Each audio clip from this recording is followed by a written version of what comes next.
It's just it's based on a fictional tale that Notes Confunden wrote, or this gentleman wrote. His name's Eddie, I think. But he's definitely got a gem.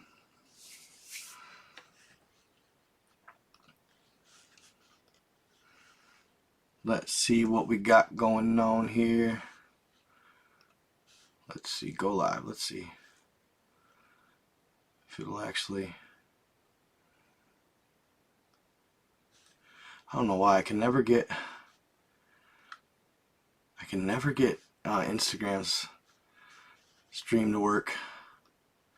Do not know why. Oh well. Alright. Try it like that. Nope, unable to connect. Interesting.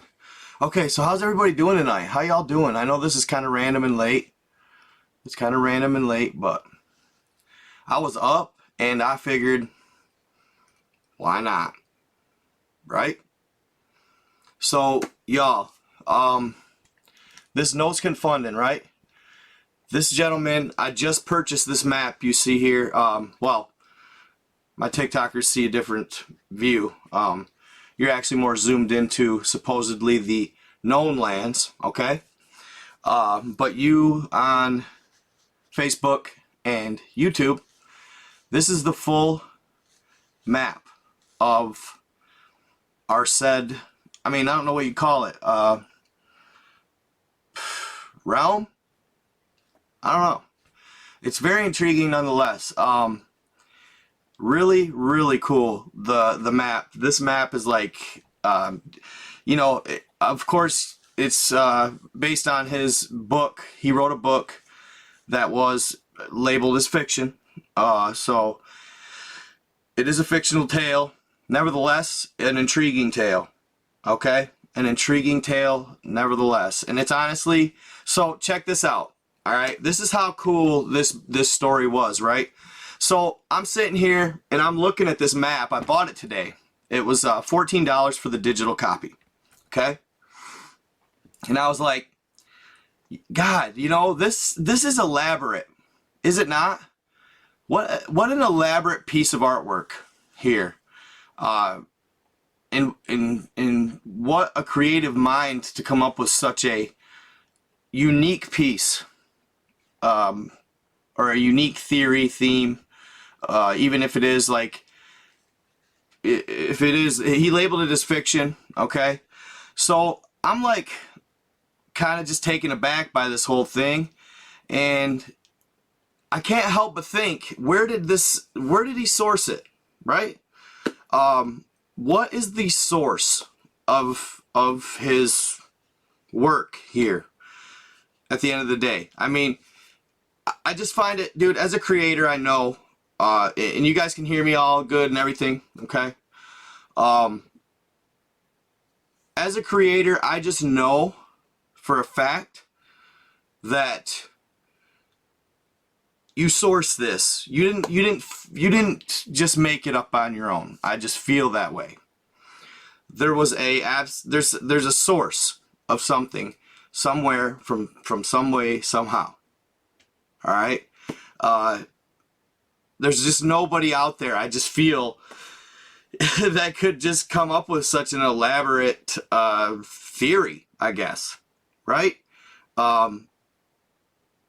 So nevertheless, I looked and actually checked it out closely here, and this is actually cool, guys, for you guys on Facebook and YouTube. I'm going to be able to zoom in and check stuff out with you guys, and it's going to be clear as a bell, which is really cool. Haven't had that before with this map. Okay? So, I look here, and I look down on the corner of the digital download I have here, and I'm like, oh, he's got his sources for the maps right there. El Navegante que Cruzó las Murallas de Hilo. Okay? So, it's a book. I look it up. I find it. on Amazon. The Kindle version is free. Alright, well, what can it hurt? So I download it, and I search high and low, you guys. There is no English copy. There's no English version of this book. Not one you can find. If you find it, I will give you $100 for it. Because it's gone. It's not there. There's no English version of the source book he used to apparently depict said map. Okay? So I download it regardless. Hey, is this you? Are you here, bro? Is this who said that? Hold on, who said that? Damn, I can't scroll my chat. Who said that? Kyle, Quinn. Oh, what up, Quinn? Good to see you, brother. Good to see you. Yes, no, this is the full version of the Tierran, or the what do they call it? Tierra de whatever, Outlands, whatever you want to call it. Okay, so I take and I find this version of his source, and it's all Spanish. You guys, I couldn't help it. If he sourced this map from it, I had to know where it came from. So I'm literally like, okay, I'm gonna make myself a translated copy of this book. Alright? So I start copying and pasting that shit to Word. Boom, boom, translate, boom, boom, boom, boom, boom, translate. There's a cap on the amount of copy and paste you can do within the book for plagiarism purposes. Obviously, I'm not going to take it and copy and paste it, translate it, and try and push it. I was just doing it for myself. And I did look that up. That is not plagiarism, and that is not copyright infringement. As long as you're doing it for self, you can translate a book using Google Translator and keep it to yourself, as long as you aren't trying to sell it or whatever it is. Okay? So I start translating it, and it stops me. Then I'm like, okay, well, I'll try something else. I start copying and then translating to audio, and it works great. Okay? The only problem is I could only do half the page, so I'd have to right click, copy, translate, listen to the audio, then do the second half of the page, because it would only translate so many words, right? Y'all, the story in this book is absolutely insane. I've never ever imagined it. I'm not saying it's a work of fiction, but nevertheless, wow, I am mind blown. All right, I suggest any of you guys anyone who do any research within this, do the same thing I did. Get a copy, even though it's in Spanish, and try and get it to translate yourself. Because if you don't, you're missing out. That's all I'm going to tell you right now. I am begging him. I've been talking to Nos Confunden. I've messaged him on Instagram. I've messaged him on Facebook. I've commented on his posts recent. I'm begging him to let me at least, because I think I'm not sure how his. I'm not trying to make any assumptions on his financial situation. Okay, but I am begging him to do a translated version, because if he does and he sells it, it's gonna go big. It's gonna go big. It's a great story.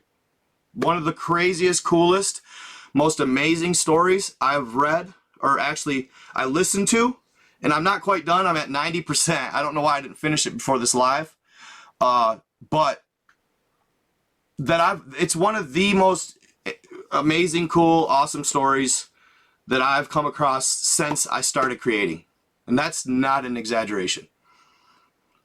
Whether he wrote it or not and came up with it off the top of his head, I don't know.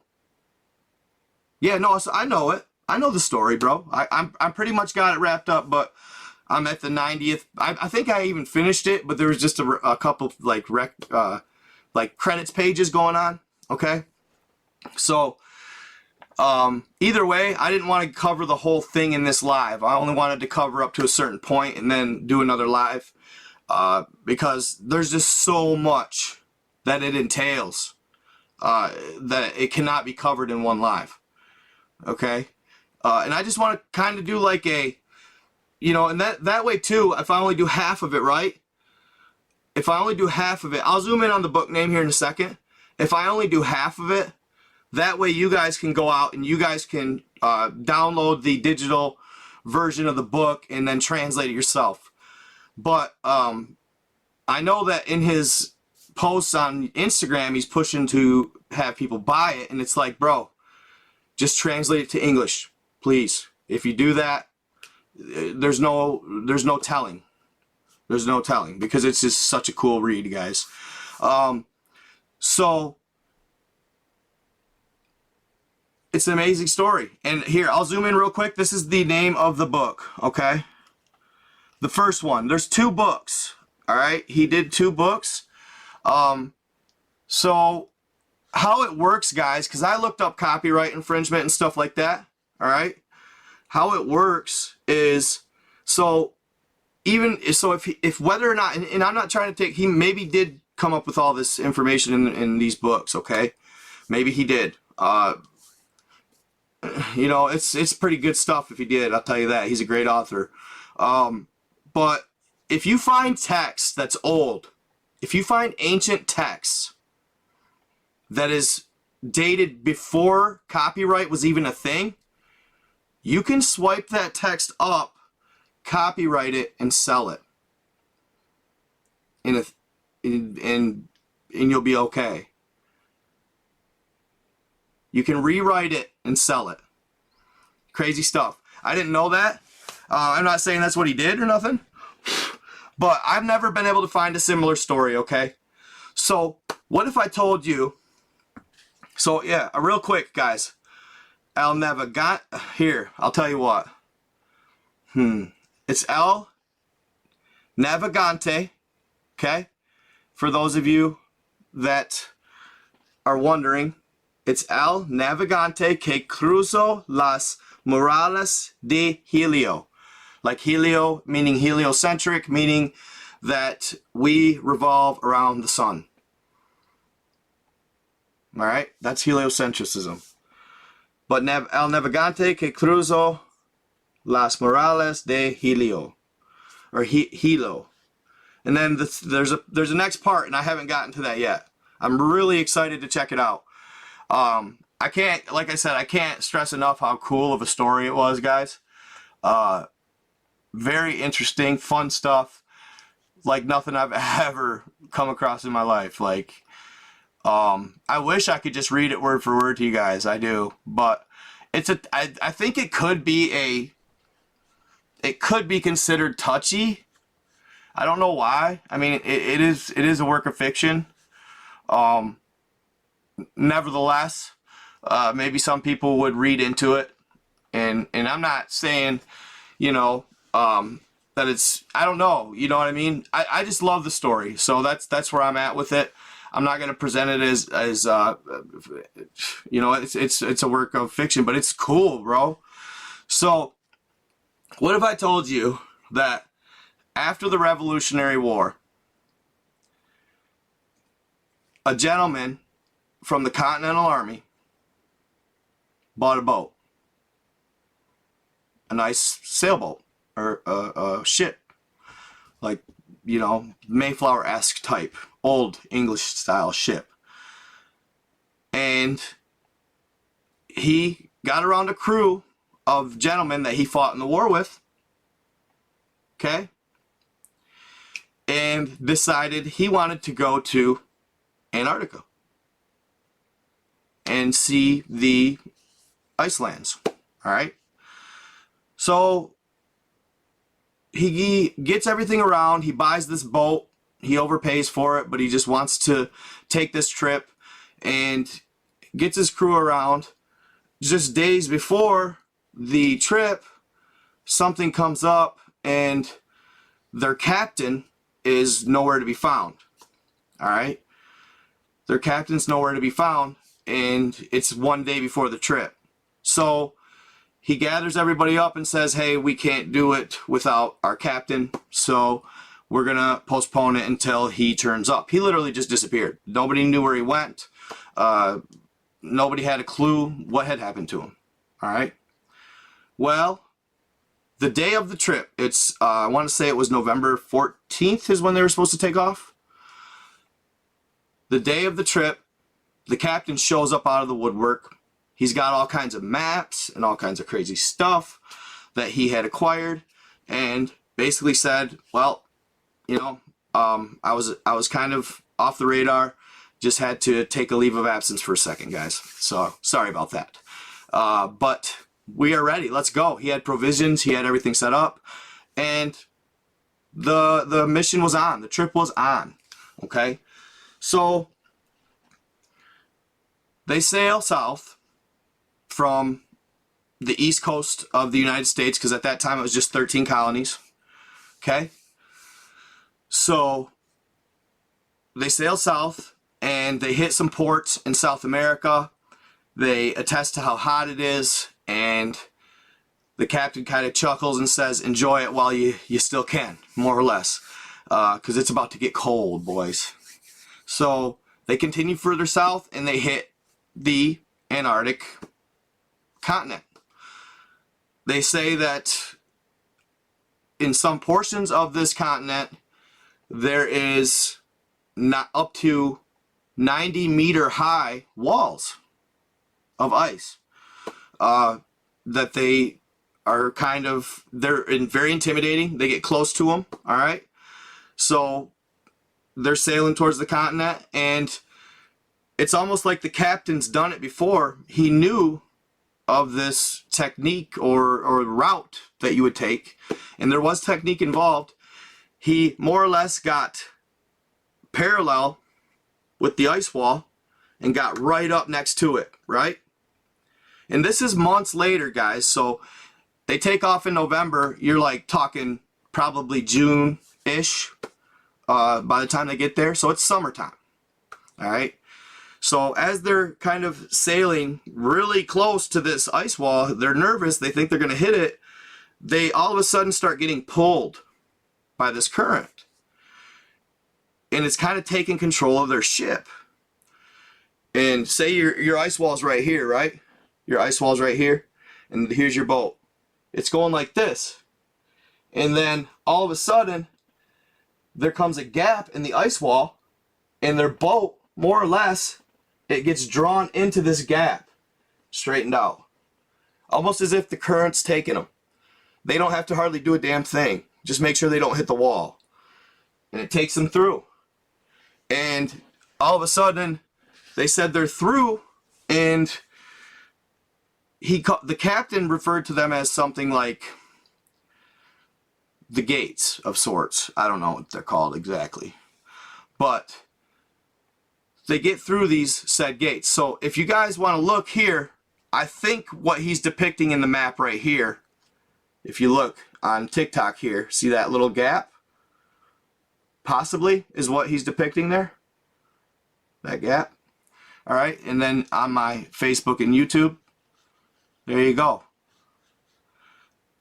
Barrington West Morris Strait is what he had. Oh, no, not that one. I take that back. We're up here, guys. We're up here. We're up here. I apologize. They didn't get through the Morris Strait. They went through the Summer Gate.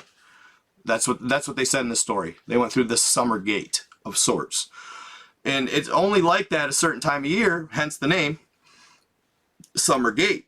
Basically, it's a meltdown of the ice, and it lets them through in this certain time of year. Okay? So they pop through, and now they're in these new types of waters, and they call them the black waters because they're so dark, they're black. Okay? As they're sailing through these black waters, no sooner do they get through this said gate. Yes, this is all by Confunden, guys. This is all his stuff. I'm just kind of elaborating on the story. I recommend checking his page on YouTube, Facebook, and Instagram. And I recommend buying the book. Okay, guys, I really do. Buy it and listen to it and translate it yourself. Okay? It's a great story. And I'm just doing a really rough elaboration, guys. So, check it out. Alright, anyway, it was like no sooner did they get through these gates, did they see a large mass coming from the horizon. And this thing is huge. Bigger than any boat. It was made of something they'd really never seen, steel. Okay? And it was like 5 of their ship. It was coming full steam ahead.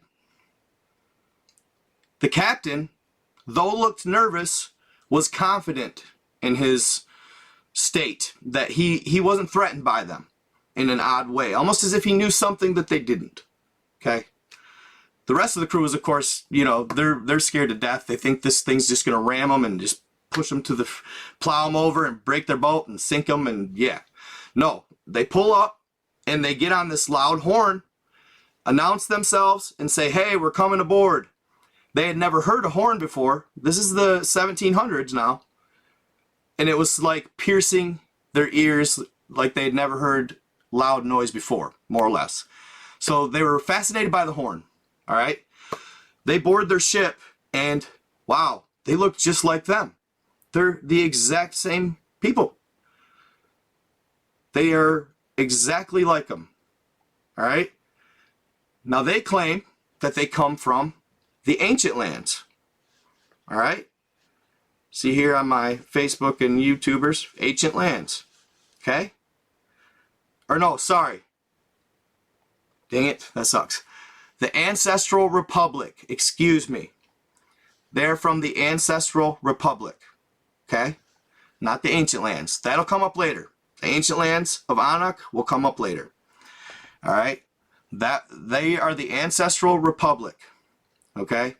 So they basically give them a green light, and they kind of are dumbfounded because they claimed they had not seen anything like this in years. It's been years since people from they call them the known lands, which is Earth. Okay? These are the known lands. These are the known lands. Our Earth. Okay? They said they hadn't seen people from the known lands in hundreds of years. So they're very dumbfounded and surprised at the sight of them. So what do? They say, we are at war right now. So be careful and mind your course. Here's a map. Okay? Here's a map. Am I froze? Oh. Am I good? I'm not froze, am I? I know I'm good on TikTok. Okay, so they hand them a map and say, follow this course. And stick to it and you'll be okay. Had you come any other time, it would be a different story. And we'd welcome you in a different way. Okay? So they follow the course and stay true to it. They get to the Ancestral Republic. That's where the map took them. As they dock their ship, they look on the city and see structures like they have never seen before. Massive skyscraper-like structures. Lights. Beautiful, luminescent, bright lights. As they're getting off the ship, they're greeted by somebody, like a host, all right? And they're escorted to the presidential building in town. Now, the main guy's name is William. He's the owner of the ship. And the captain's name... Hold on. I want to give you guys the captain's name here. I should have been better organized. Let me see. I know I got the captain's name. Right here. William Morris is the owner of the ship. Okay, in the story. And the captain, the captain plays a big role. William Morris is kind of the narrator. Captain Butler is the main man. He's the G.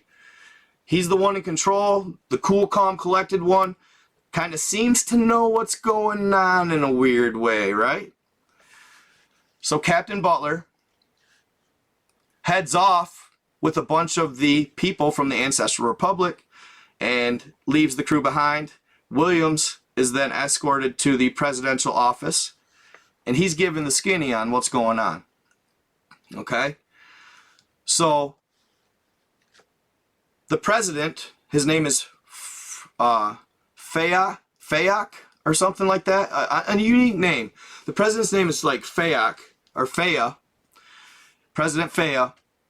And basically, he gives Williams a quick rundown. He says this: "We are your ancestors. You are descendants from us. Many years ago, before a great reset, which is I deem the flood, many years ago, before the great reset, the giants came and they liberated our people and brought us to the Ancestral Republic lands. Because they felt bad and didn't want to see our civilization more or less wiped out in the flood." Okay? So as he's telling this story to William, he looks up and there's spheres in the sky. Spheres in the sky. They're flying over and flying towards the town, the main hub of the city. And all of a sudden something falls out of the sphere. And he's kind of just looking. It's like nothing he's ever seen. He's from the 1700s. I mean, they haven't seen anything like this. And all of a sudden, kaboom! A bomb goes off. And it levels a big portion of the city. Then another sphere shows up. Another bomb. Boom! Then they start going off. Boom! Boom! Boom! Boom! Boom! Boom! Boom! Boom! Everybody's scrambling. People are screaming. It's chaos, right? They're all pushing themselves into the presidential building because it's a secure building. It's kind of like a safe house, safe house more or less. So thousands of people are pushing towards that, and their people are falling. And he says he can remember at this time when they were seeing this turmoil, the love and care that people still had for each other. They didn't lose that and go every man for himself mode. That's key. They didn't lose their empathy and he said their composure in the situation, regardless of what was going on around them, and their need and want to help others was still intact to the fullest. And he remembers registering that in his mind, thinking, interesting. Because in my world, it'd be every man for himself. Right? So, the bombs continue to go off, and these spheres continue to fly over. Okay? Then all of a sudden, these blue triangle type shaped craft start flying over. Faster than he's ever seen anything move in his life. And these blue triangle shaped craft, they start firing on the spheres. Shooting them down. They drive the spheres out, and the triangle shaped craft more or less win. Now the triangle shaped craft are the humans, the Ancestral Republic humans, and they're blue. I don't know if you guys are big into the extraterrestrial or UFO sightings, but I've seen these craft, without a doubt. The style, anyway. I've seen them. I think. Maybe they could have been fake. I mean, but whatever. But I don't believe so. I've seen these craft, more or less, I think. So those are and it's kind of like the TR-3B. So it seems as though maybe the triangle-shaped craft are more like on our team in this story, or what's going on? but I think that we can deduce that it's very highly possible that triangle-shaped craft are inherently on our side, if you will, in this story. So they push out the spheres, everything calms down, the city is a large portion of it's laid to waste. And then the president says something, because William kind of goes, who was that? The president goes like this. Can you believe it? It was the same damn people that liberated us in the first place. A group of giants.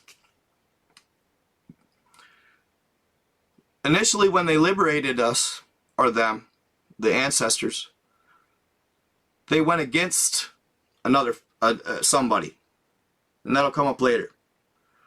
And at the moment, that somebody was preoccupied with another war, so it enabled the giants to move in and help mankind. For entertainment purposes only, guys, of course, this is just a story, it's fictional. But a cool story nevertheless. It's like Star Wars. I mean, essentially, just a different version. Just first time I had ever heard of it, and I did like I said, check out these books, and I'll tell you the name again. Just because I think that if you guys are intrigued into me telling the story, you'll be much more intrigued grabbing the book for yourself. That is in Spanish, but you can get, it's free on Kindle. But I shouldn't tell everybody that. Buy it if you can, you know, help the guy out. But you can translate it, highlight it, translate it, highlight it, translate it, and listen to it. It's tedious, but I promise you, once you get into the story, it won't matter. You'll keep going. I didn't stop. I couldn't. Tried to go to sleep. I hopped right back out of bed, dude. I could not. It was amazing. So anyway, apparently what happened was the giants that liberated the original ancestral republic, they got scolded and were attacked by the faction that they betrayed, essentially, and ended up going back against the humans, more or less, okay? So of course, Williams, right? William has a bunch of questions. He's so taken aback by everything going on. The story's being told. They basically said that these ancestors have been here for probably close to 1,000 years, or well, the flood, so maybe a few thousand years. And they were much more technologically advanced, A1, and 2, some of them were 200 years old. Okay, some of them were 200 years old. El Navegante que cruzó, CR. So L-E-L, Navegante, N-A-V-E-G-A-N-T-E, K, Q-U-E, Cruzo, C-R-U-Z-O, Las Morales de Hilo. Morales de H-I-E-L-O. Search that up and you will find it. Okay, so he's taken aback. He's got 1,000 questions, and all the while, Captain Butler seems to be somewhat intertwined with these people. Wink, wink. Even though he just fought in the Revolutionary War, was in the known lands, and a part of this crew. So he's working with the other, he's working with the natives, all right? The natives to the land, of course, the ancestral republic. And he's talking strategy with them. He tells William, get to bed, bro. You got to go take a nap. He's like, go to sleep for a while, get some rest, and we'll continue this at a later on date. There's too much going on right now. I'll explain later. Just go rest, all right? So he finds this room in the presidential building and lays down. Of course he can't sleep. I mean, come on, how could you sleep? So he can't sleep and kind of just lays there in his thoughts and tosses and turns, and it's just questions rolling through his mind like mad. to which he starts to kind of fade off, and then suddenly Captain Butler, with assertiveness, yells, "William, get out of bed. We gotta go now." All right. He gets up out of bed, springs up out of bed, and they head out of the building, and he describes it as this presidential building that once had thousands of people, now had nobody in the building, and there was his crew as he walked outside. The captain is in front of him, and he is power walking. I mean, he's more or less moving with quickness towards a destination, and Williams describes it as, the captain is so certain that his men are following suit, he never once looks back. He just gets it. All right. The men are trying to, the group of men, the crew are trying to keep up while looking at the sights. They're like, oh my God, what is that? What is that? What is that? They're like, you know, ADD over here, like, boom, whoa, whoa, whoa. They're seeing things like they've never seen before. One thing they noted about the ancestral lands, was how quiet and peaceful, aside from the bombing, of course, but how quiet it was, how peaceful it was. Everybody in every machine, every mobile vehicle, you know, the sounds were just serene. The sounds were serene. Thank you so much. I appreciate that. Thank you so much for the donations. Any donations, welcome, guys. The sounds were serene. Like the peace and the overall tranquility. Even though it was panic mode, there was no horses and carriages making noise. Nobody shouting and hooting and hollering. All that stuff. Jorge Egun Palomero. What's up, buddy? I can't speak Spanish, but I appreciate it, bro. So they're following the captain, and all of a sudden, they're walking up to one of the triangle-shaped craft that they just watched. Thank you so much for the donation, fam. Yeah, donations welcome. I always follow my donators, too, here on TikTok, just so you know. So they're walking up, and they make it to this triangle-shaped craft that they just saw in the sky. And the crew, of course, is like, oh my God, this is insane. Are we really about to get on this thing? They kind of scold Butler, the guy's waiting at the entrance to the craft. They kind of scold Butler, 1 more minute and we were going to leave your ass, more or less. Yeah, he hops on the ship. Then the rest of the crew hops on the ship, and the hatch closes, and they get ready, and it just floats up. And it's a hum. It's more like a hum. You know, it floats up, and the ancestral lands native looked at each other, and Butler kind of looked at each other and chuckled and said, okay, let's see how they do, more or less. They'll get acclimated, but it might take a second. Meaning the crew who have never been on the ship before. So they get up there, and that fucker just goes Mach 1, you know, or probably Mach 10 shit. I mean, the thing's going fast. And essentially, I don't know, they didn't really describe it as fast as the speed of light, but really, really fast, okay? A couple of the guys were fading in and out, and the entire trip were kind of back and forth. The G-forces were kind of knocking them out. They were coming to, knocking out, coming to. William was trying to listen to Captain Butler's conversation with the natives, but he says he couldn't keep up because he kept fading in and out. And where they end up going, okay, to these other lands, a safer territory, where they end up going is the ancient lands of Anak. These are the giants who are descendant of Anu. The, oh my God, I'm brain farting. Anu, the Anunnaki. God dang, that's terrible. Sorry, guys. I've been going hard, you guys. Like this, I did all this story in a day. So bear with me if I'm a little chattery sometimes, because I'm totally grabbing my brain and just piling information into it and trying to remember it all and make it flow right. This book was over 130 pages, okay? And I did it all in a day. But guys, I just could not share it. It's just such a cool story, okay? So they end up going to the ancient lands of Anak. These are the Anakim, okay? The giants known as Anakim. They are the descendants of Anu, an old king of the Anunnaki, all right? The Anakim actually allied with mankind at one time in the last great Earth War.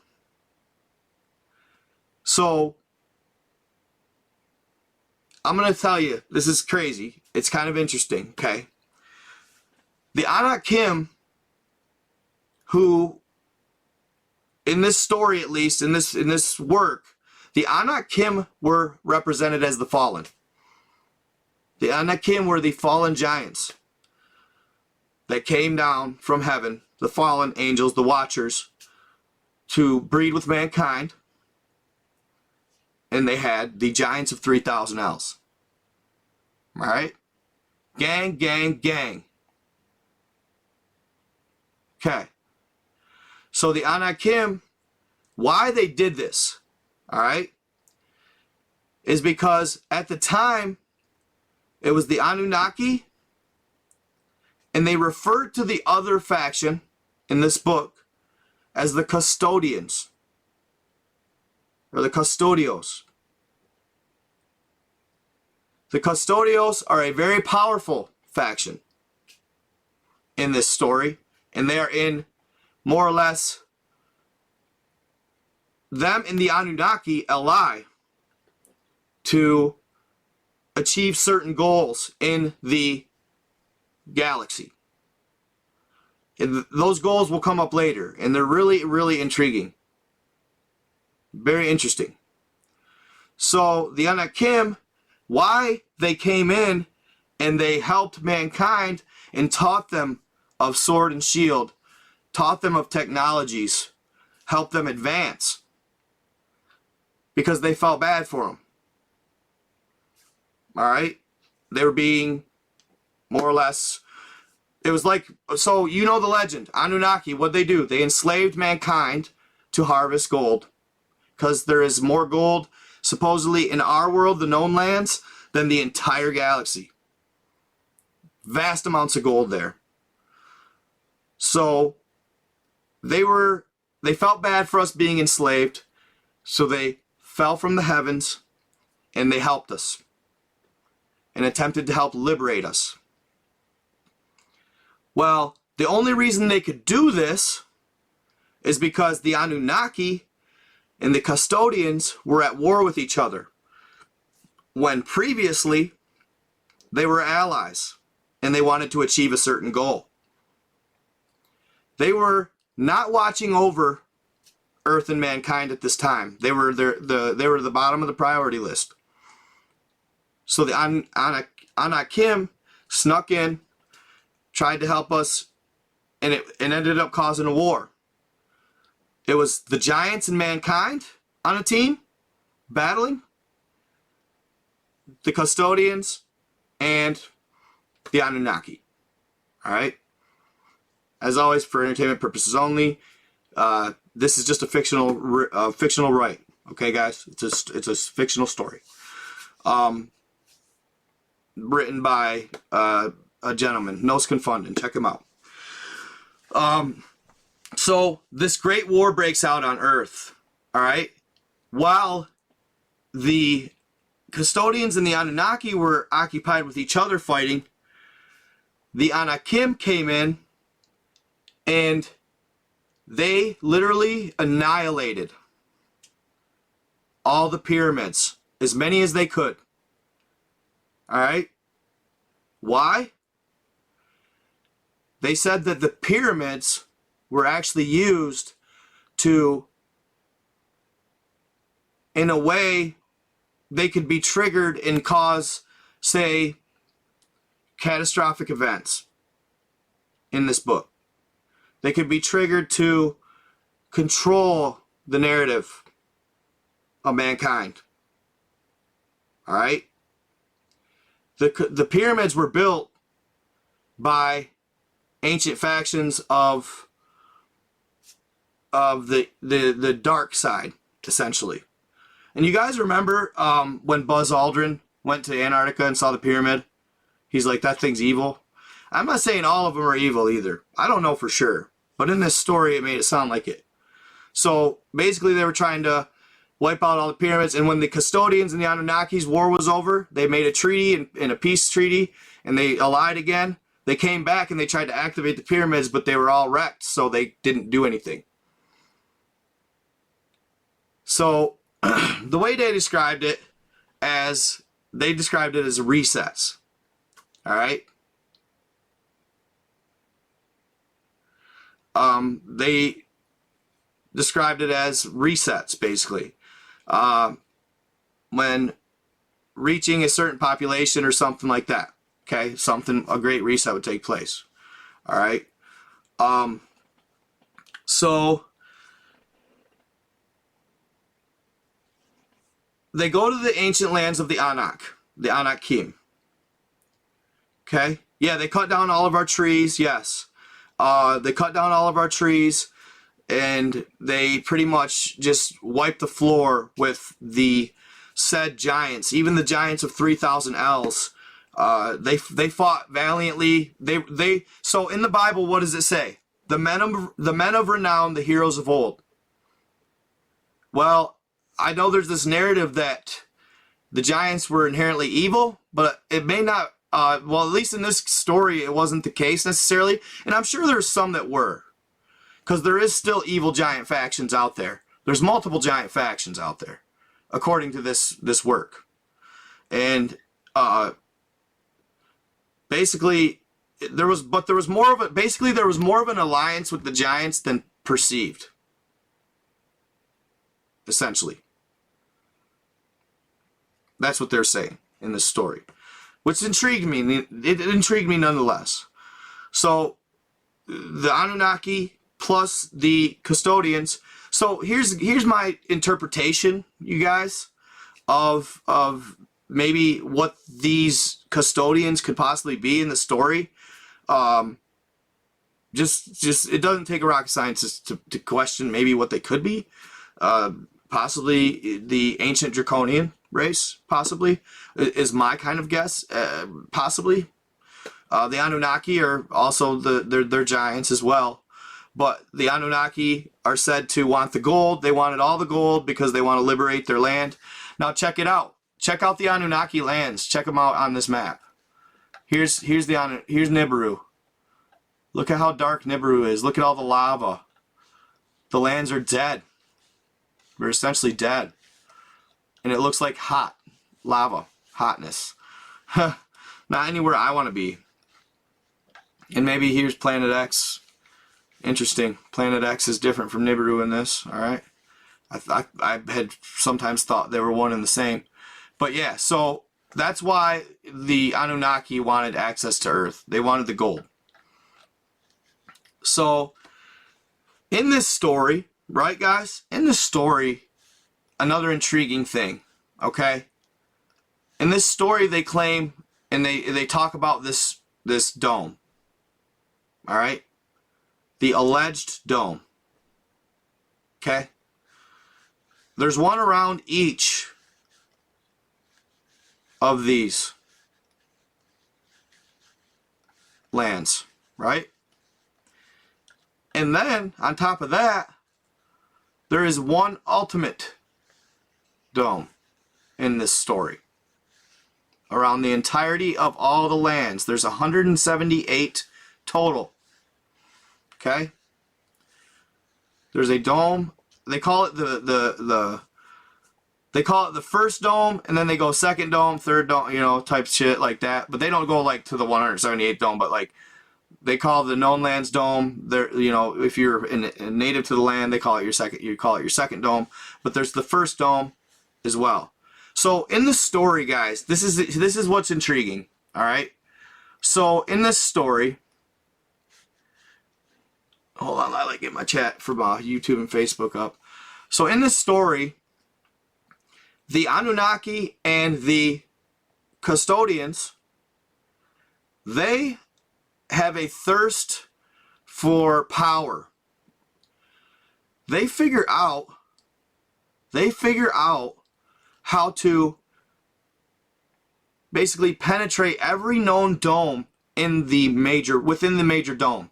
So they basically figure out how to infiltrate every species that inhabits every dome or plot. They can pierce the dome, get in there, and they can wreak havoc and do what they do, steal the resources, go to war. They want to colonize as well. They're colonizers, okay? That's their goal. So they did this for thousands and thousands of years. And essentially, they became some of the most, if not the most, powerful entities in the realm, okay? Everybody feared them, especially the custodians. Not just the Anunnaki, but especially the custodians. The custodians were the most feared, all right? So they pretty much mastered getting into every dome except for one. Except for one. They could not figure out how to get into or pierce or get out of the massive first dome. And they believed that if they could get to the heavens. All right? So for years they worked on this.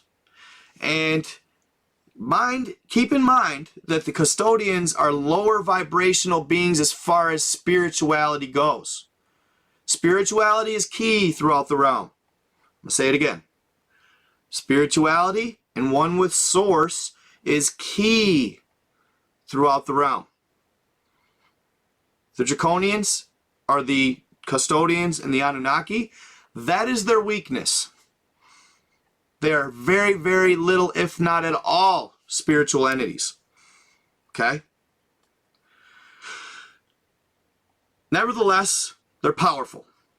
And they figure out how to actually break through the first dome, but the celestial beings outside of our dome saw this coming. So they prepared a defense for it. The first time they sent their own people through the dome, it crushed them to a pulp instantly. Crushed them to a pulp. Okay?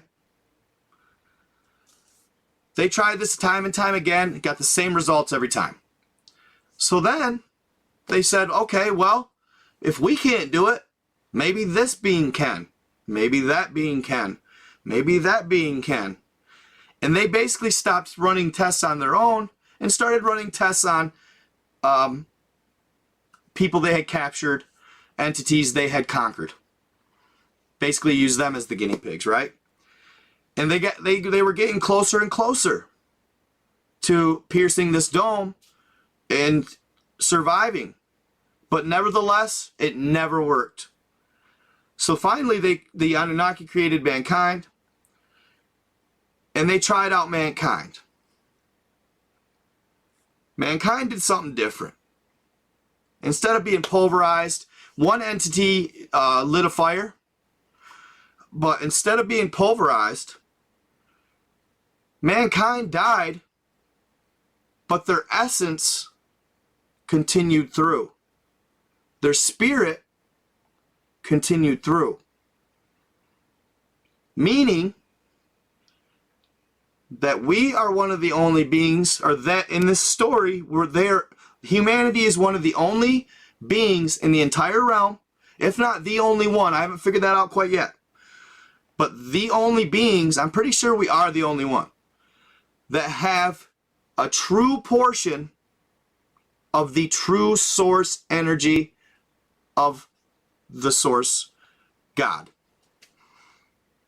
We have a spark from the true source energy. One of the only beings in the galaxy, if not the only. after seeing this, that was the closest that they had been to successfully sending a being through the first dome and it surviving.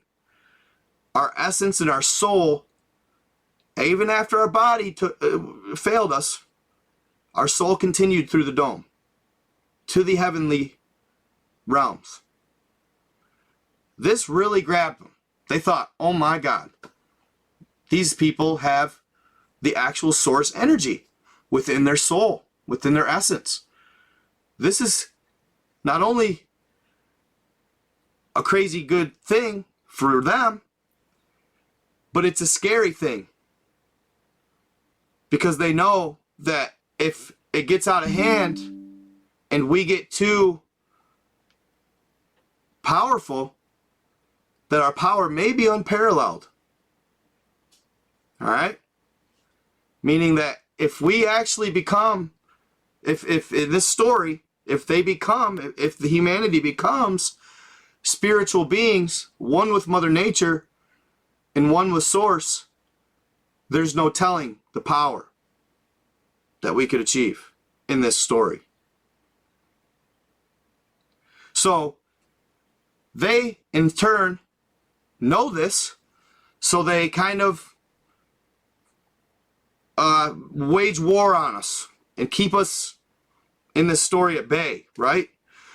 And they watch over Earth and mankind, and they essentially are some of them worshipped, some of the humanity worshipped them. You know, it's just one of those things.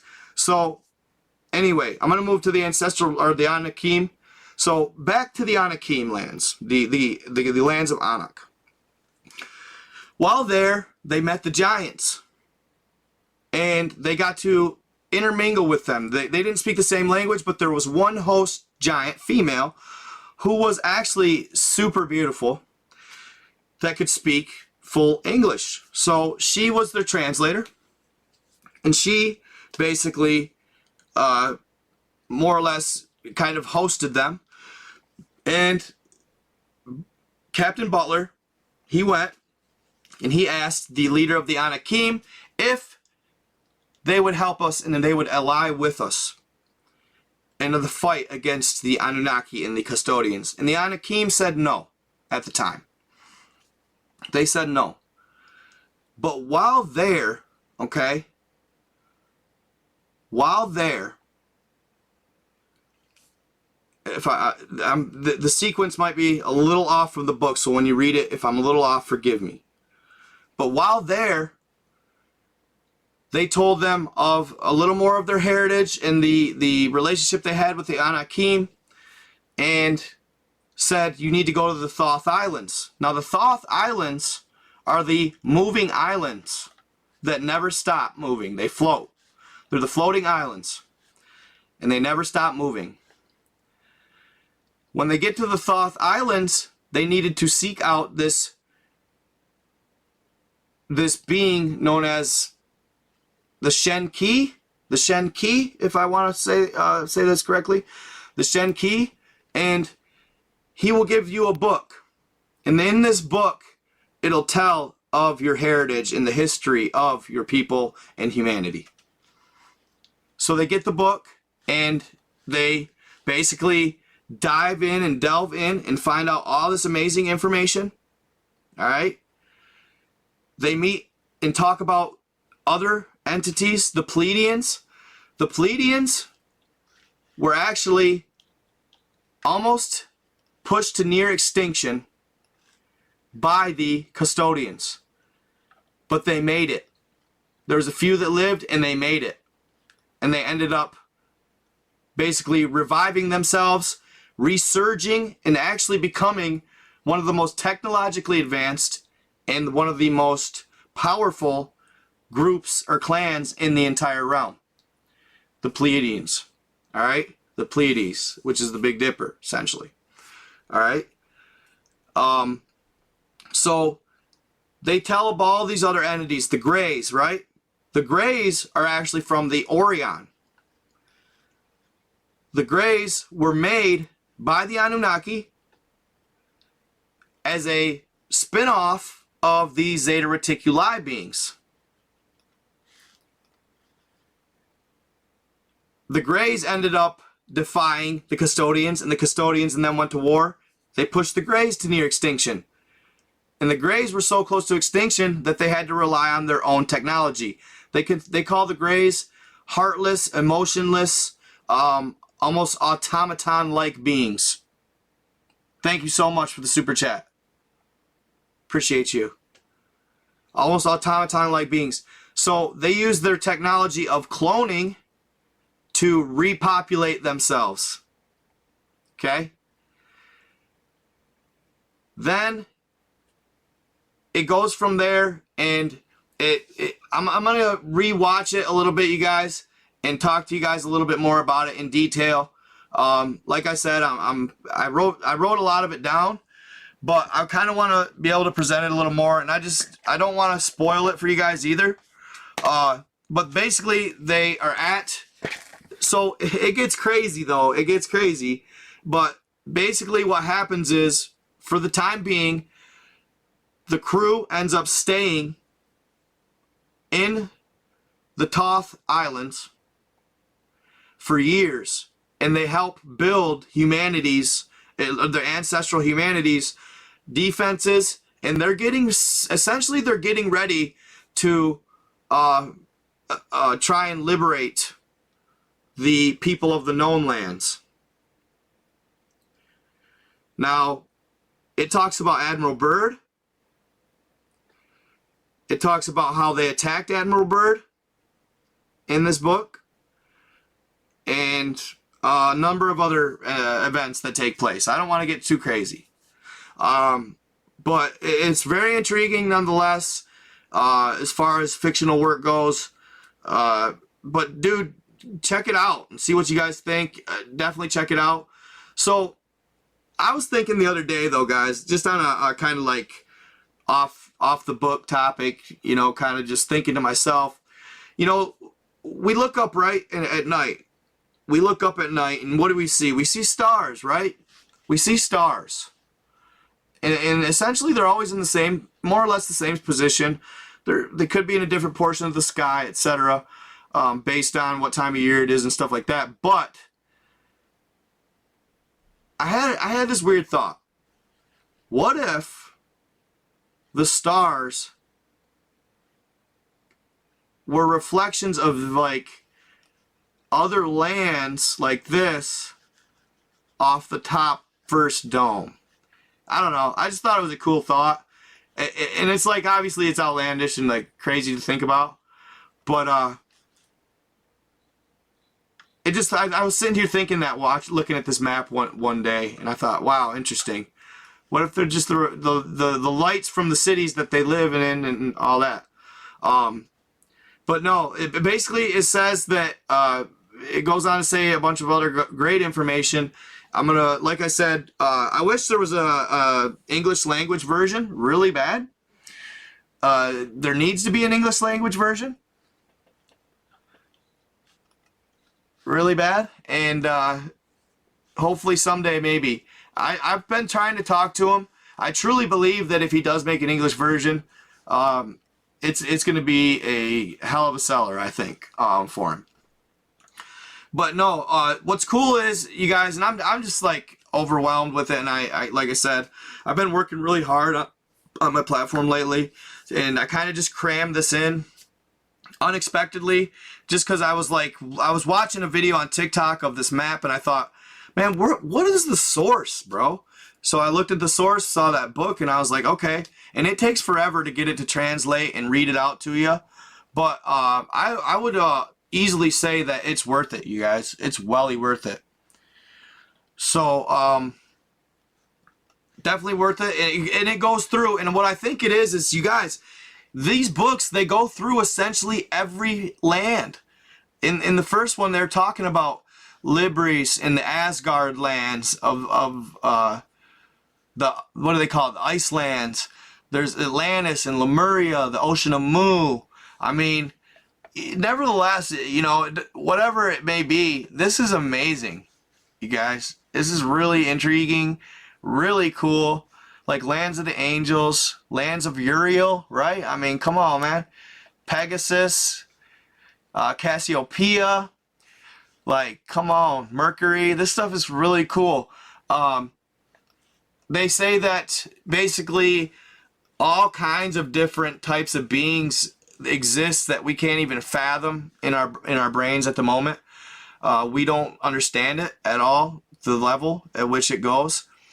But they did say this. So the one thing they said was that I found to be crazy was that the mankind who works with the custodians and the Anunnaki, they actually let them live, and they set them up with a place outside of the known lands.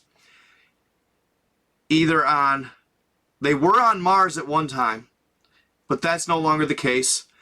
But now it's said that they put them, the people that cooperate with them in the story, they put them on Osiris Islands. Osiris, Isis, and Anubis Islands. Osiris Islands. Which is like right next door. Boom. You know? So, it's said that that's where they send the people who work against their own people. And in the story, they also say how the Ancestral Republic is in fear that when they do try to help the people of the known lands, they're in fear that they'll fight against them for the bad factions, not knowingly. Because if they're trying to help us and we attack them, the chances of them being able to help us are really low. So if we help them, you know, then it's one of those things, you know what I mean? We just got to be able to tell good from bad. I'd say like in this story anyway, they got to be able to tell good from bad and know that the triangle crafts are the good ones. But yeah, no, they talk about Admiral Byrd in the story. A lot of cool things. I don't want to get too out there, but one thing that they do say as well is look at how much the lands, they almost represent a cell or a nucleus. A cell with a nucleus setup.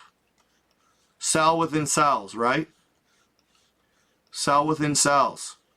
And they're all the same essentially in this. Very intriguing. Very intriguing. They talk about the land of Eden. Asgard. Okay? All of that stuff. Really, really cool stuff. The Mermaids' lands. The Island of Death they talk about. The Mermaids' lands. Atlas and the Pleiades. The Pleiades are actually pretty powerful. Alcyone, Electra. I mean, dude, Tiaras de Gilgamesh. Right? Wow. Cool.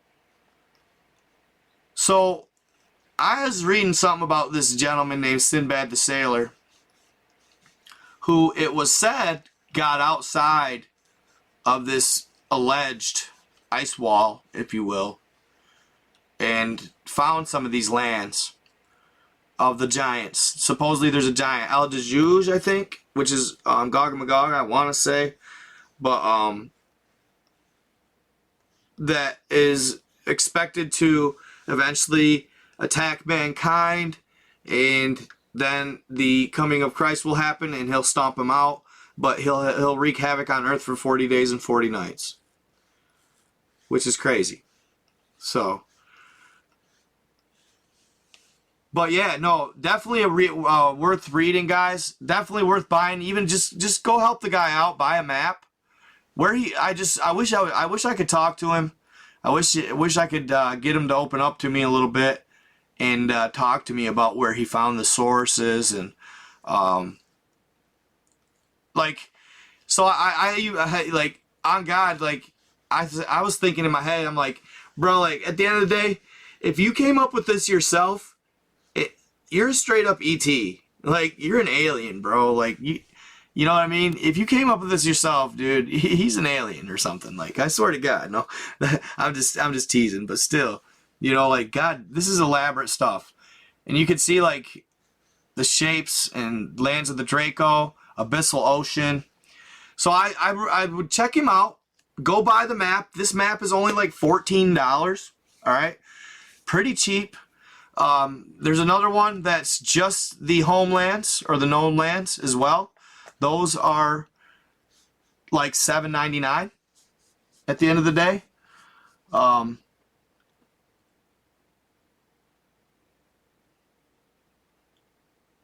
we look at things. No, I don't. I'm not ignoring Facebook. What do you mean? Good night, Lori. How's Yoda doing, bro? I was going to send you this, dude. I've been working on copying a translated copy, at least on my Word document, and then I'd read it so I could read it myself. Sorry, I don't mean to ignore Facebook. I love my Facebook, too. I do. I love my Facebook, too. TikTok's got 740 over here. TikTok is popping. Probably because I'm one of the only ones on this late. But yeah, no. Lots of crazy stuff.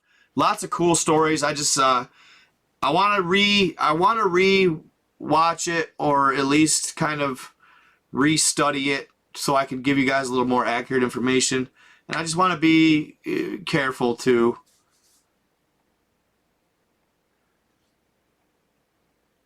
Really, Brian Blank. Interesting. Send it to me, bro. I'd love to talk about it. Good night, Lori. Good to see you. To be made up or fiction, possibly, probably, all likely passed down from his ancestors, and that's why it's all Spanish. Best sailors in the world back in the day. I believe that. I believe that. Yeah, yeah, Mr. B. I'm with you on that. I just gotta, you know what I mean. Could you imagine finding the actual ancient texts in like a old archive and start reading this? Wouldn't it blow your mind? It needs to be a movie. It's like crazy. It's crazy stuff. So, what else was I going to talk about? I'll hang out with you guys for a little bit. I was going to talk to you about something else. Just don't want to go too far and too hard on one subject here. I just don't know how it's going to be more or less taken by the platforms. TikTok's doing me solid. Like I said, at the end of the day, just a cool theory, cool idea, fun thought, like nothing I've ever read before. So I guess I could tell you a little bit about what this story says about Admiral Byrd. All right, I'll tell you a little bit about what it says about Admiral Byrd. Okay. So after World War II, Operation High Jump. All right. According to the Ancestral Republic, they sent down one of the largest fleets ever to sail the seas. The largest to ever come to Antarctica, they sent to Antarctica to investigate the lands, right? So Admiral Byrd, on the way down there, he kind of had an idea about the summer gates, and he knew he had a plan. Well, at the time, the Ancestral Republic people, or humans, they didn't want to fight with Admiral Byrd's fleet.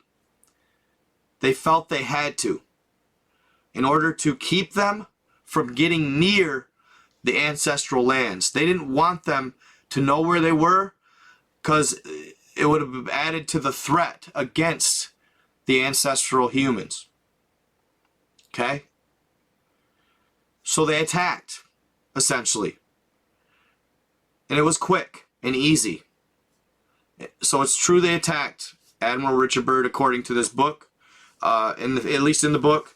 And after the attack, they let them recoup, and then Admiral Byrd flew over the ice shelf.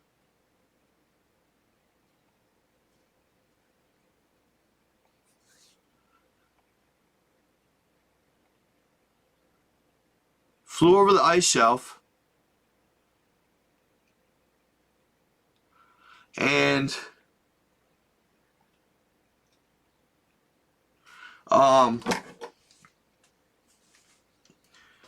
So he flew over the ice shelf, right? And he found inner Earth, essentially. Did you hear that, bro? Yoda, you hear that shit? What was it, my guy? Did you hear that? Was I dreaming?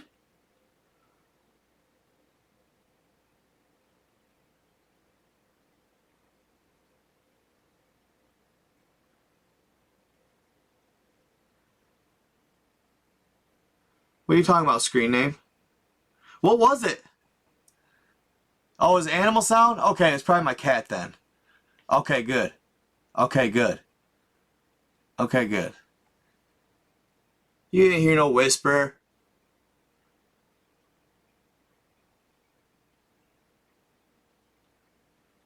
So, you just never know, man. It wasn't a cat? What was it, bro? What did it sound like, Yoda? Be real.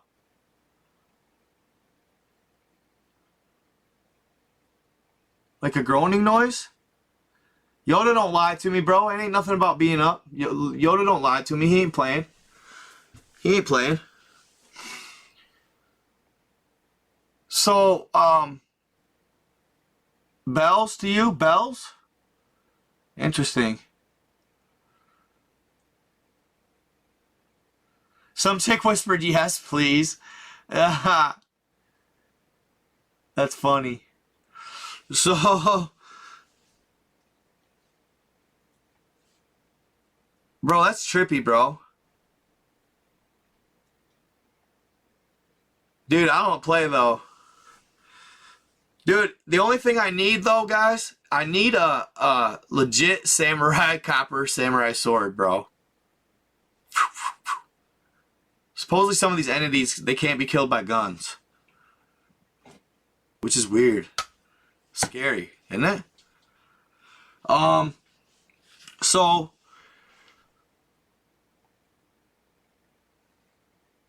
Admiral Byrd, he flies over the Antarctic lands. And when he does, he finds inner Earth, right? I'm not so sure about that at this time, though. I know, I wish I could. Dude, lightsaber would be epic. Lightsaber would be epic. No, bro. Baked out of his mind. Googled a random thing. You're funny, bro. No, I've known about these maps for a minute.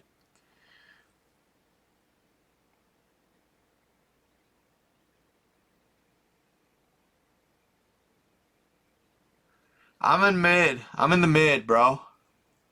The mid-mish.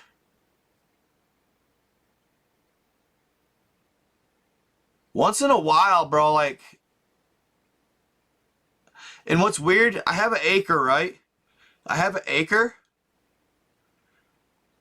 And I'm at the very back of it. And behind me is just a wide open field.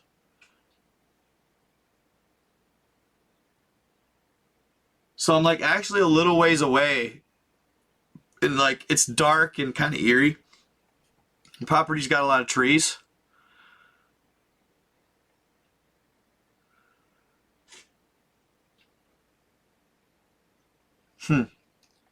So yeah, anyway, no, not the Giants, bro. It wouldn't be the Giants, bro. Nah, it wouldn't be the Giants. I don't know. Nobody's after me, bro. I've heard some weird things once in a while, though. You never know.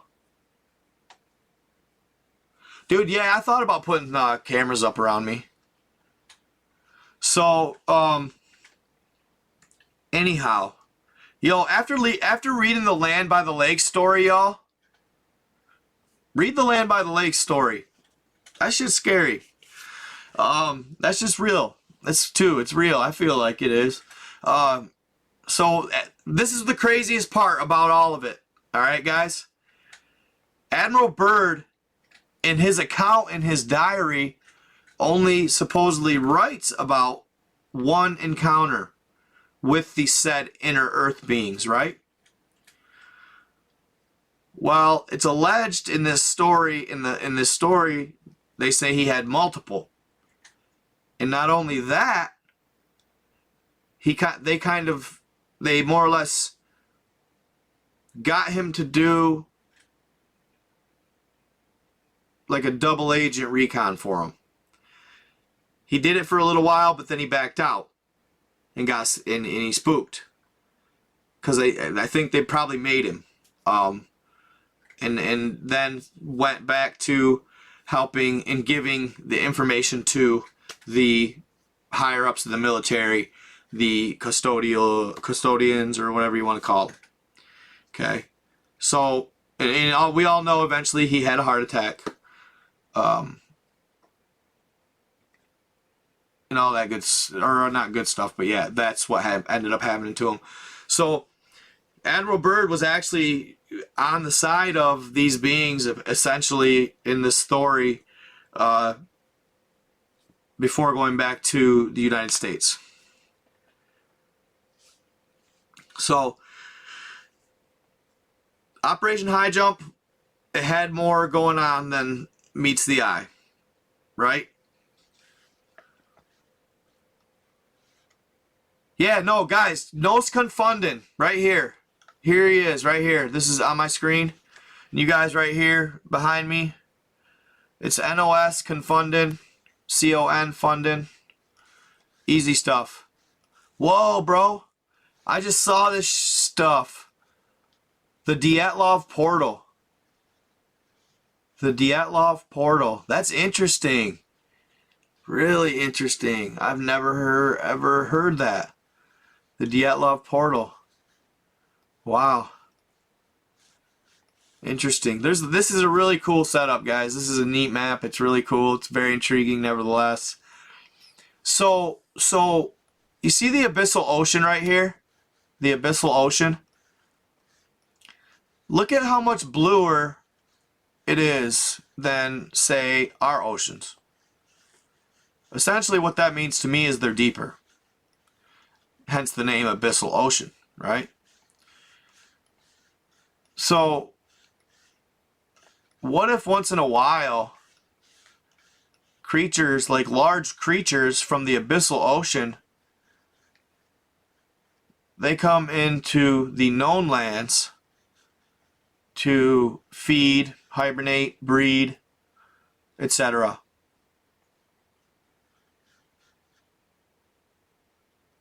And that's sometimes what they spot when they see these massive creatures underwater, like megalodons and such. Because I imagine if it's true or whatever, in the abyssal ocean you're gonna get the mags. And guys, I'm talking mags. They're big. They're a lot bigger than we even understand. There's Mercury. They do talk about Mars as well. Mars ends up becoming a wasteland because of nuclear war. More or less. And yeah, I think he does. Like, I think he covers a lot of these lands. Supposedly too, there's a lot of lands right now too that the Anunnaki and the custodians think or look over. Excuse me. They look over. All right. So a lot of these entities out here have never had any contact with the evil evil factions out here. So they're able to recruit them to help them fight against the evil factions, the said evil factions. Yeah, the land of Orion, this is where the Greys come from. Free islands, these are interesting. The Shangri-La. The Shangri-La. Huh. Yeah, they talk about mankind, and yeah, dude, it gets a lot deeper than what I can really even put out there, to be honest. It's really good stuff.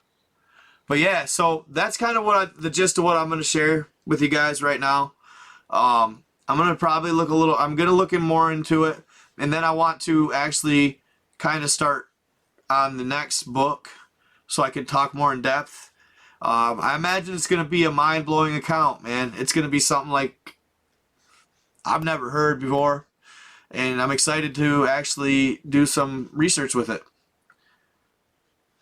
So it's very complex. Absolutely. Absolutely. So thank you so much, Marcus, for the super chat. I appreciate all donations. You guys rock. So, did you guys get out to watch my video real quick on Facebook and YouTube of, I ran it all together, the Pacific Ocean Predator and the Navy SEALs using attack dolphins against them?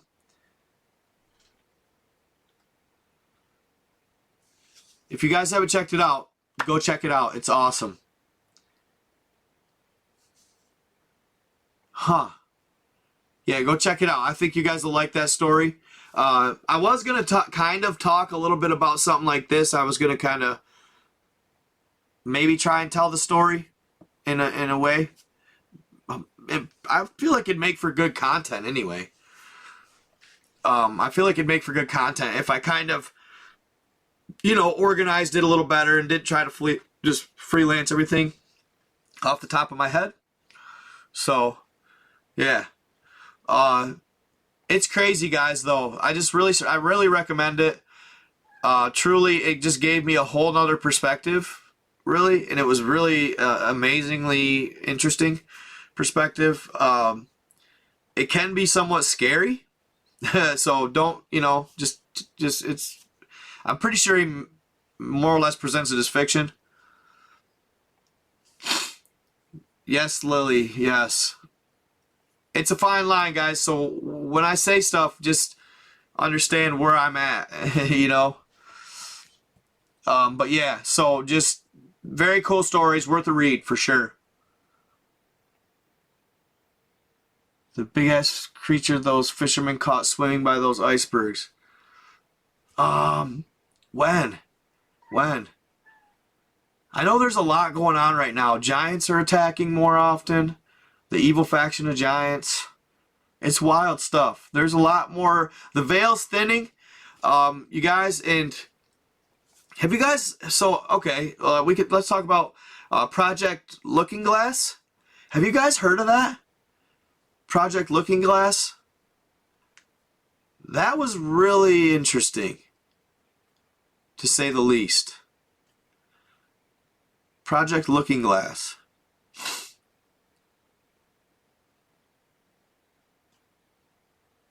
So basically they could look into the past and the future and see future events. Right? Well, it's because I pretty much covered my content, bro. I'm just trying to think of random things. Is space real? I am leaning towards a big maybe. I'm not saying there's flat. Did I say that? No, so basically Looking Glass, they read into future events, and there was this one on YouTube that blew my mind. It was talking about how we need to stop these certain events from happening, and if we don't, it'll screw over mankind, and there'll be like this reset, and like another war will take place. It runs deep, guys. So make sure you guys check this story out. This book I'm talking about here. Also, it talks about how there's. All right, hold on. I'll let my cat out. You want out? You want out, miss?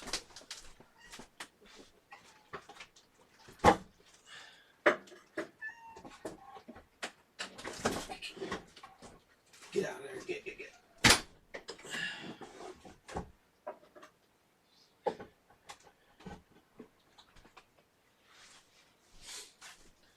Okay. So,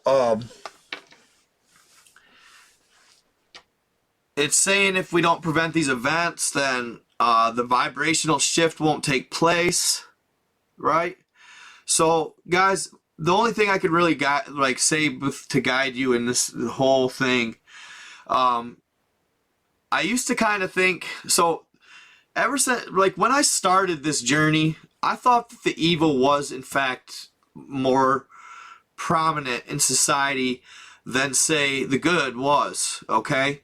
I thought the evil was winning when I first started TikToking, okay? But I found out different. I think that we have a lot more promise than meets the eye. But in order to get to this level of, you know, consciousness, anyway, to be liberated and freed, essentially, from the constraints of 3D, we got to start being, for one, kind to each other, all right? And just increase your spirituality. It doesn't mean you got to be it doesn't mean you got to be reading the, a Bible and just going to church every Sunday. That's not what they mean by increased spirituality. Increase your spirituality in the sense of just simply meditate and relax in yourself, within your being, within who you are at times. Separate yourself from distractions and negativity, regardless of what's on the mass media, okay? What's on the news or what's going on TV. Try to watch it and just try to use your discernment. Think for yourself. Don't necessarily just believe, all that is being spoon-fed to you. Just use your discernment, watch the situation, and deduct and deduce what you think that it possibly could be. This looking glass really freaked me out a little bit. It was gnarly. The stuff they were saying was just gnarly. And just be smart, be savvy.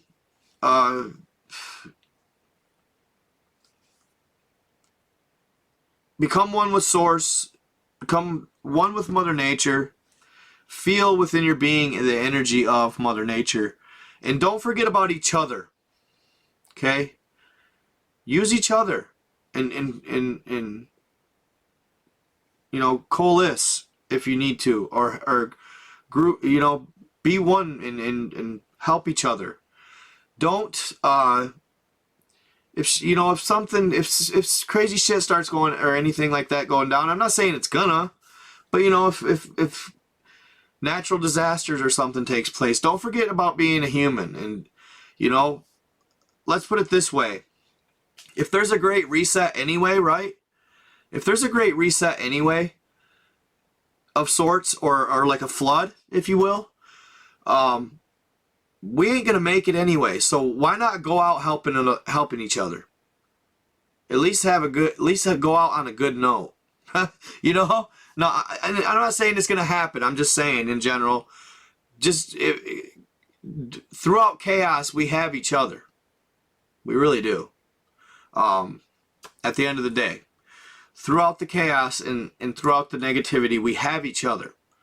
And we need to embrace it. And we need to quit the competition. Quit letting money rule. Oh, this was a really good... I do want to send this message that I got from the book real quick. Okay? One thing they said about the ancestral beings. Okay? The ancestral beings said this. This was really good. This was in the book. Okay? Hold on here. Where is it? Will lead. Okay, they said this. In the ancestral lands, they have no image of self and no self-judgment.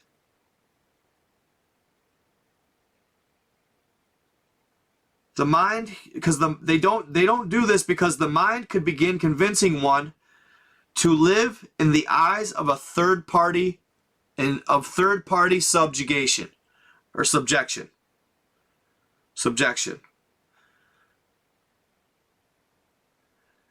Meaning, And it's funny because it's exactly how we live.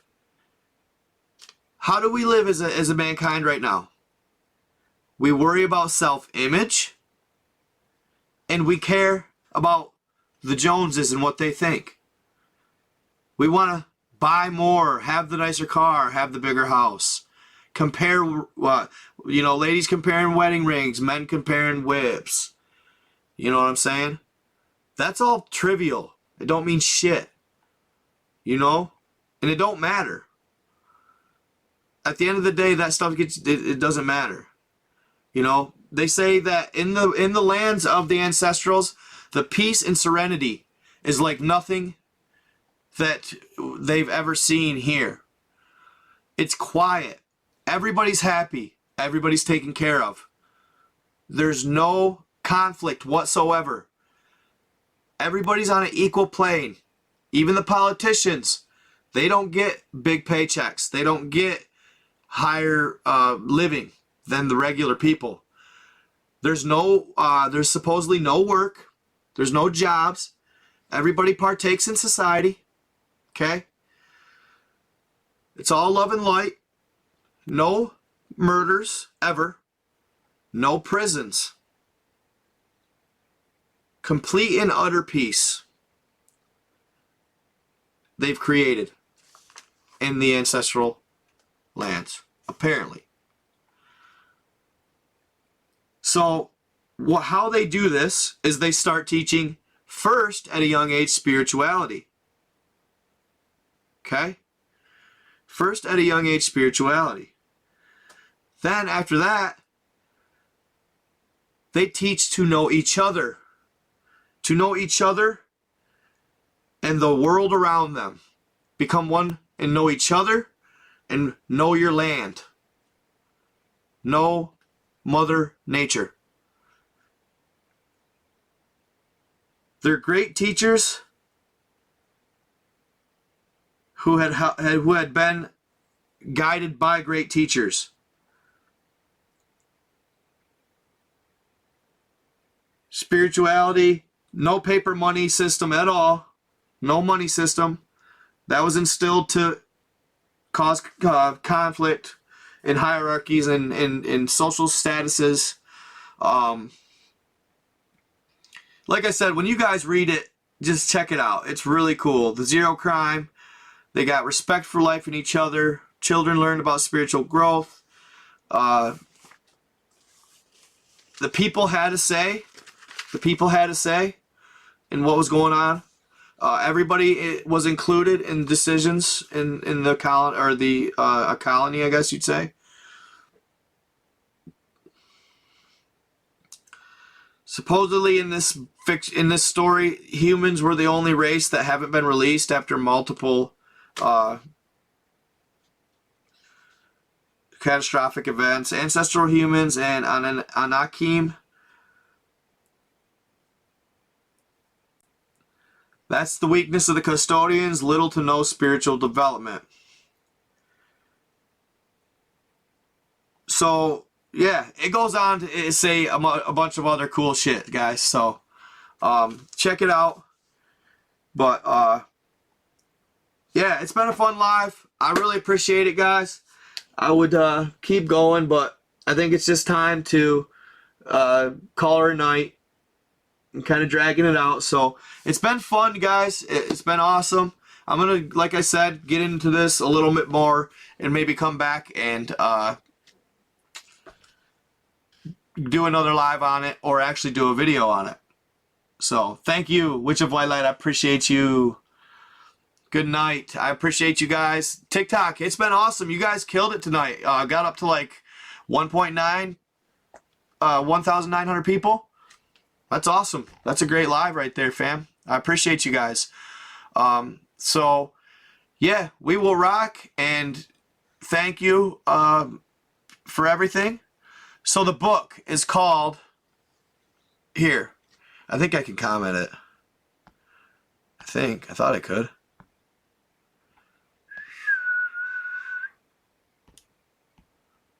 Thought I could.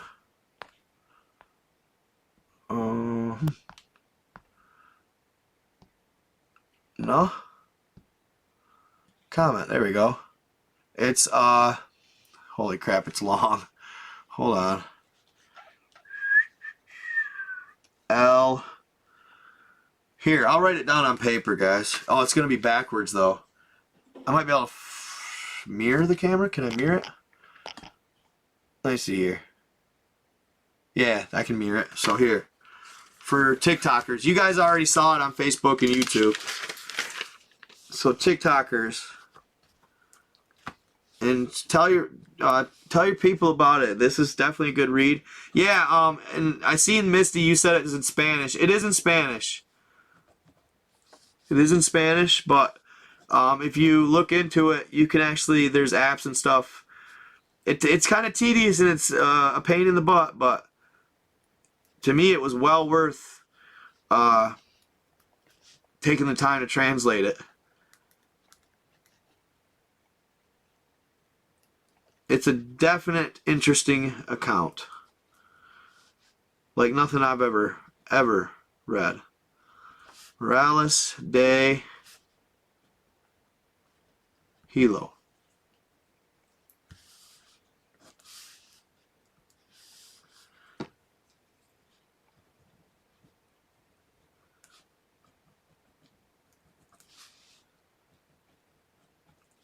All right.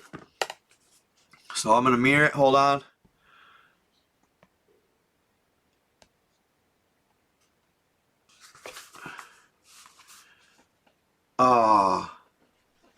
Here.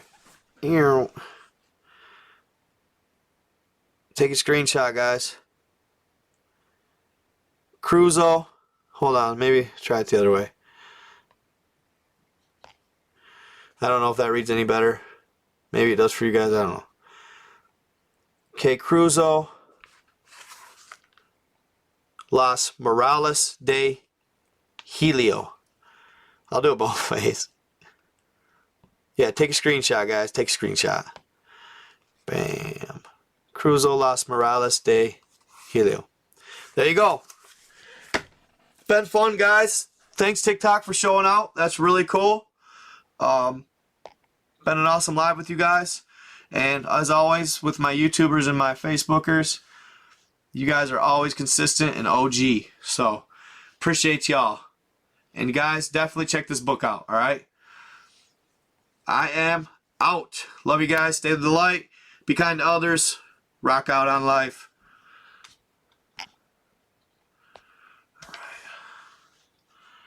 And peace out, guys.